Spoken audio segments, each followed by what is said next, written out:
Question number 1. So it's a phrasal verb question. So what is the verb? It means to start a journey, to off. So number 1, write the missing verb. Okay, so you either know this or you don't. Question number 2. What is the verb when a plane departs or leaves the ground? Yesterday, the plane off on time. Ladies and gentlemen, look at the context. This is in the past.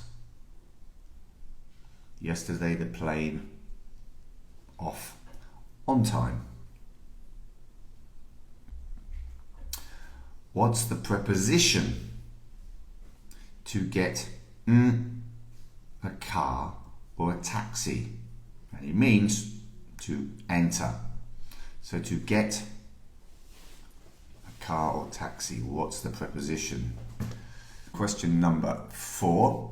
Yes, it's the other one. What's the preposition to get a bus? Now this is the opposite. The guy is leaving the bus. So to get a bus, what's the correct preposition? Question number 5. What's the preposition? It means to have a holiday. But I want to get. So what's the preposition? To get. To have a holiday. Question number 6. What is the verb? His family, him off at the train station. So this is a phrasal verb which means to go to the airport or the station and say goodbye to somebody. His family, him off. What is the verb? And remember, this is the past tense. Okay? Because it happened. Because it happened in the past. Yeah. Number 7. Vocabulary. What's this? No, it's not a road, obviously. So what do we call this long thing where an aeroplane lands? That is definitely not the dictionary definition of this thing. It's the best I can do. Have patience, I'm an English teacher. I'm not very good with words. And we move on to the next one. Number 8.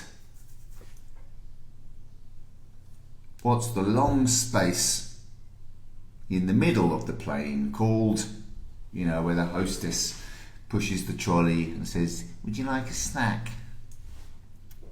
I mean, they don't talk like that, but some of them do.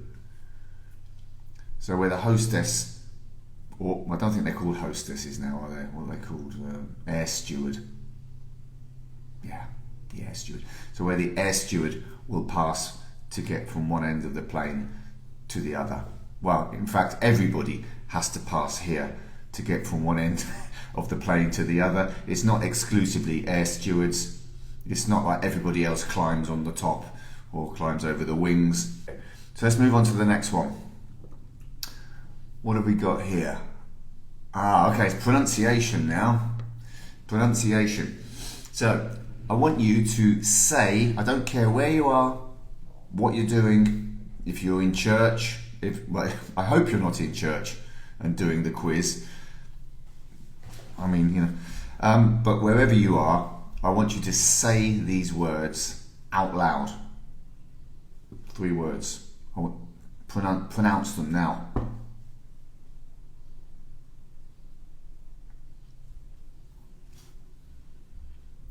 Okay.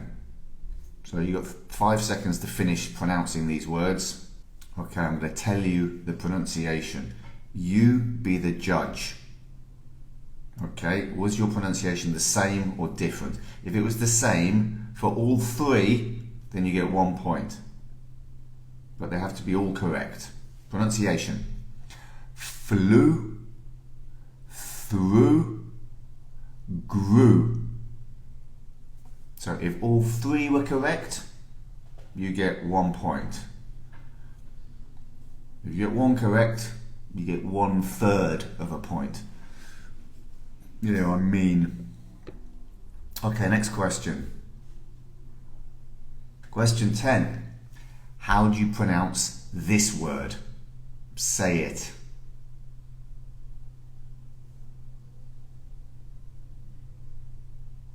Okay, the correct pronunciation is... The correct pronunciation is journey. Journey. Complete the idiom. The idiom which means to do more than is expected of you. To go the 2 words. To do more than is expected of you. To go the Okay. So what's the expression? You want to help your friends, but you want to do more than just help them. Then you go the 2 words, complete the expression. And we move on to the final part of the quiz, which is: what are the adjectives for these 3 countries?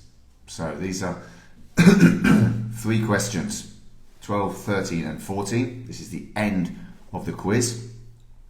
So for example, Scotland, the adjective is Scottish. Or Canada, the adjective is Canadian. But what is the adjective for Switzerland,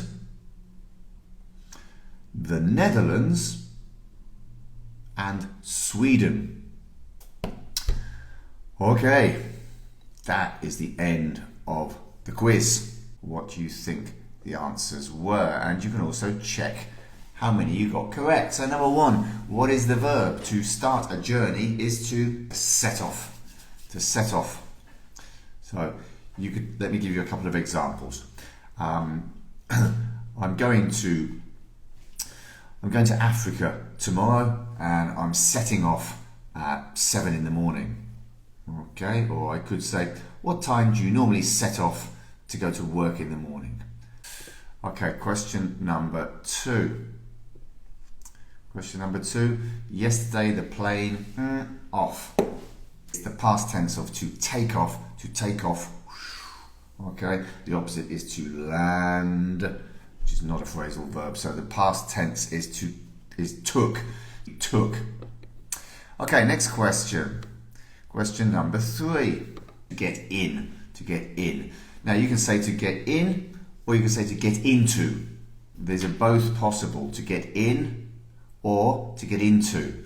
Very often, when there's movement involved, we add to. So to get in the quiz, but to get into the quiz. Okay, that's the quiz, the car. So to get into the car. So not on. On is for public transport, generally speaking. So into or onto. Okay. Okay. So let's have a look at the next one. So this is the bus, but this guy's doing the opposite. So what is he doing? To get a bus. To get off. Yeah, to get off. To get on would be to enter. This guy is doing the opposite. So get off the bus. So remember, get into, get out of a car or a taxi. To get on or off a bus or any other form of public transport. Okay, and we move on to the next one. So this is a preposition missing here to mean to have a holiday. to have a holiday. I really need to get what? To get away is the idea of to, detach yourself from all of your work and to escape for a temporary period. I need to get away. I spend too much time at home and I need to get away. Now let's move on to number 6. Again, a phrasal verb. So we actually have a phrasal verb which means to go to the airport or the station, usually, to say goodbye to somebody. The infinitive is to see somebody off, but the phrasal verb is, the past tense is, they saw him off. To drop him off. Okay, well, that's not quite the same. If you drop somebody off, that means you take them in the car and leave them. To see somebody off means that you go to the train or the plane and you wave. Really, that's the difference. It's not quite the same.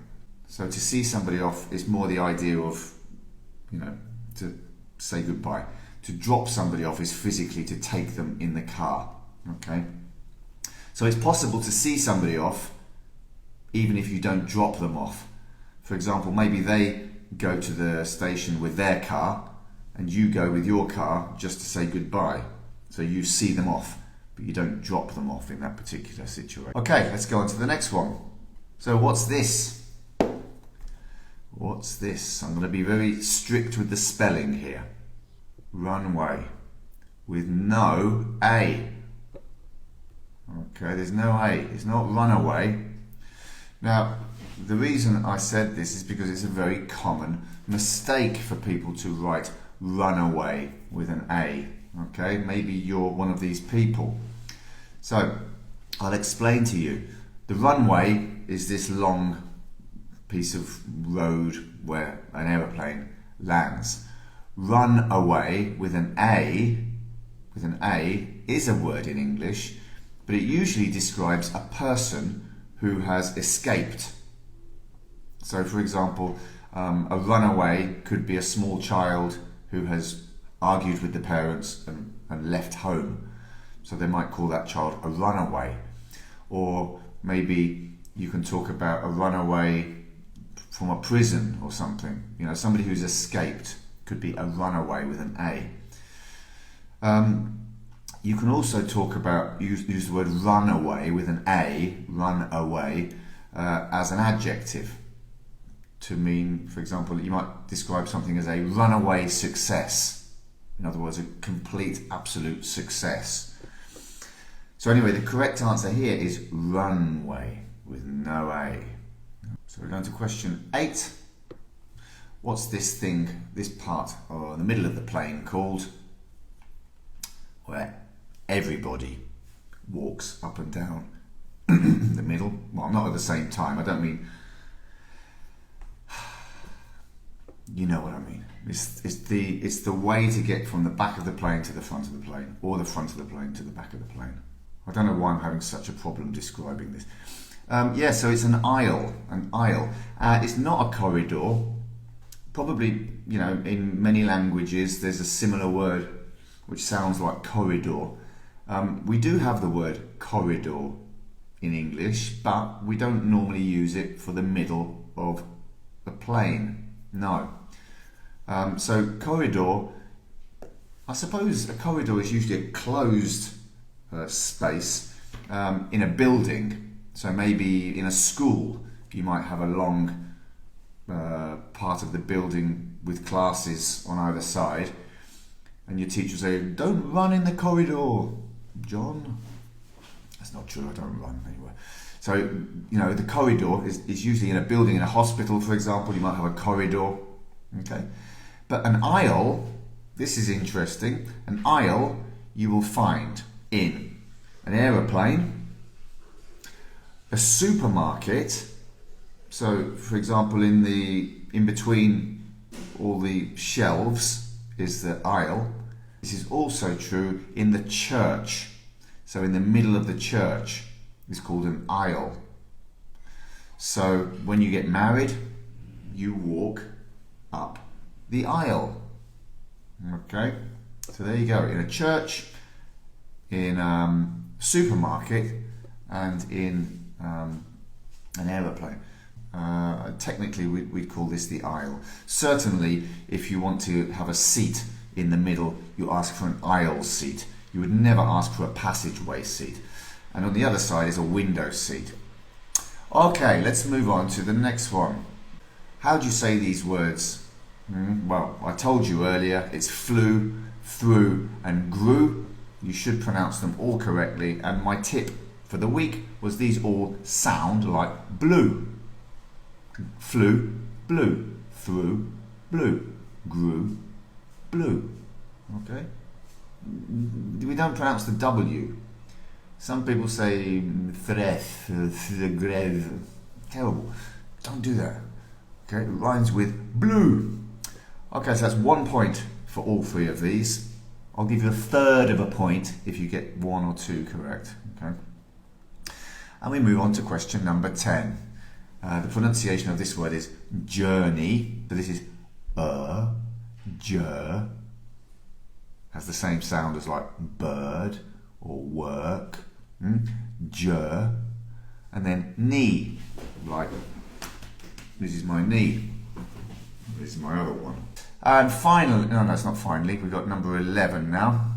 Number 11. Oh yeah, complete the idiom, meaning to do more than is expected of you. Go the extra mile. Okay. To go the extra mile. Yeah. So if you go the extra mile, it means that you help somebody. Yeah, excellent. Okay, the last section was these adjectives. What do you call someone from Switzerland, from the Netherlands, and from Sweden? And we got 1 point for each correct answer. So someone from Switzerland is Swiss. Very good. Someone from the Netherlands is Dutch. And Sweden is Swedish. Okay, and again, careful with the pronunciation here.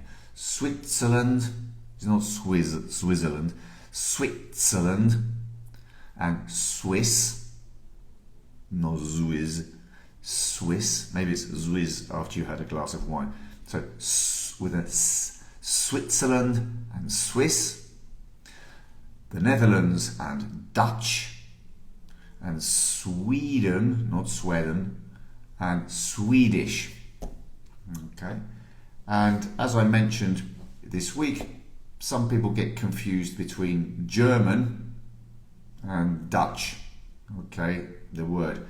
Probably, maybe in your language, you use the word Dutch or Deutsch or something, but the German word for German is Deutsch.